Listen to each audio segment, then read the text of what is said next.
அனைவருக்கும் விடிஆரின் அன்பான வணக்கங்கள். நாம் இந்த சீரீஸில் ஏஞ்சல் நம்பர் சீக்ரெட்ஸ் பற்றி பார்த்துட்ருக்கோம்.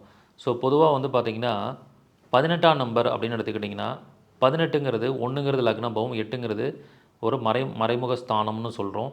8ஆம் இடங்கிறது விபத்து, கண்டம், எதிர்மறை எண்ணங்கள் இந்த மாதிரி விஷயங்களை கொடுக்கும். அதே சமயத்தில் 8ங்கிறது அமானுஷ்ய தன்மையும் கொடுக்கும்.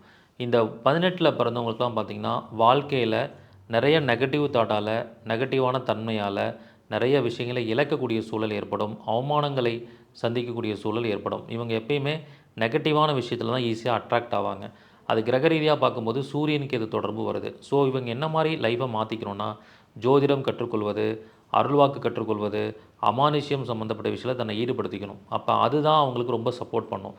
வேறு எந்த துறையில் இருந்தாலும் இவங்களை ஏதாவது ஒரு இதில் நெகட்டிவான விஷயங்கள் பண்ணிக்கிட்டே இருக்கும். ஏன்னா சூரியன் கேதுங்கிறது அமானுஷ்யமான தன்மை. ஸோ அப்போ இவங்களுடைய அமைப்பை பொறுத்த வரைக்கும் இந்த 1, 8ங்கிறது நெகட்டிவான ஒரு நம்பராக இருந்தாலும் அதை பாசிட்டிவ் ஆக்கிக்கிட்டால் நிறைய நன்மைகள் நடக்கும். இப்படி நெகட்டிவான நம்பர்ஸ்க்கும் பாசிட்டிவாக என்ன மாதிரி மாற்றிக்கணும் அப்படிங்கிற பரிகாரங்கள்லாம் நான் வகுப்பில் உங்களுக்கு சொல்லிக் கொடுக்க போகிறேன். இது ரூ. 500 கட்டணத்தில் விடிஆர் ஜாதக ஆராய்ச்சி வகுப்புன்னு நடைபெற போகுது. இந்த வகுப்பு வந்து 19/7/2025 3வது சனிக்கிழமை 3 மணி நேர வகுப்பாக நடைபெறும். விருப்பம் இருக்கிறவங்க முன்கூட்டியே முன்பதிவு பண்ணிக்கோங்க. ஸோ உங்கள் எல்லாரையும் அந்த வகுப்பில் சந்திக்கிறேன். முதல்ல கலந்து கொள்ளக்கூடிய 500 நபர்களுக்கு மட்டுமே அனுமதி. நன்றி, வணக்கம், வாழ்க வளமுடன்.